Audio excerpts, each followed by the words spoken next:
সেই জায়গায় আমি দেখছি এই ডিসেম্বরের ভিতরে আমি শিক্ষক দিতে পারছি না। তাহলে হাউ কুড আই এক্সপেক্ট এই বছরের রেজাল্ট তারা ভালো করবে? একবার ভেবে দিচ্ছেন? এখন আবার বলতে হয় বিগত সরকারের কথা, কারণ তারা এই ব্যাকলগ শিক্ষায় রেখে গেল কেন? Why they did it?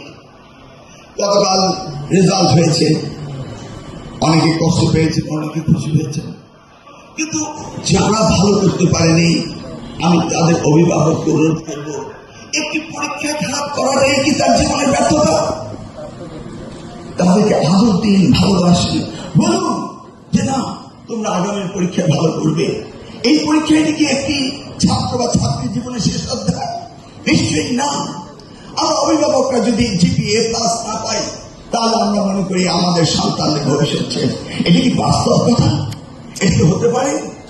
একটি ক্লাসে জিপিএ প্লাস পেলে তার জীবনের সর্বোচ্চ। তাদের শিক্ষণ পদ্ধতি কি, কতটা শিখেছে, কতটা আমরা তাদেরকে শেখাতে পেরেছি, এগুলো কি ভাববার বিষয় নয়? এই তো গতকাল রাত্রে আবার শুনলাম যে মিছিল হচ্ছে। কোথায়? জাহাঙ্গীরনগর বিশ্ববিদ্যালয়ে মিছিল হয়েছে, ঢাকা বিশ্ববিদ্যালয়ে মিছিল হচ্ছে, জগন্নাথ কলেজের ইউনিভার্সিটি মিছিল হয়েছে, সেখানে মিছিল হচ্ছে। কিসের মিছিল? যে এমপিও শিক্ষকদেরকে ম্যানেজমেন্ট কমিটিতে দিয়ে দেওয়া হয়েছে।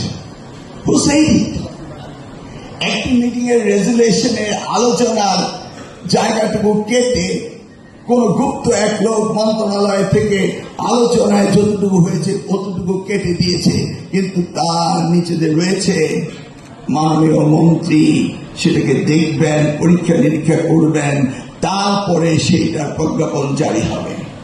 সেই জায়গাটি ওই চিঠির মধ্যে রয়েছে, সেই টাকাটুকু না দিয়ে পত্রিকায় ছাপিয়ে দিল, আর সেটাকে নিয়ে বিশ্ববিদ্যালয়ের অঙ্গনে ছাত্ররা তারা মিছিল শুরু করলো।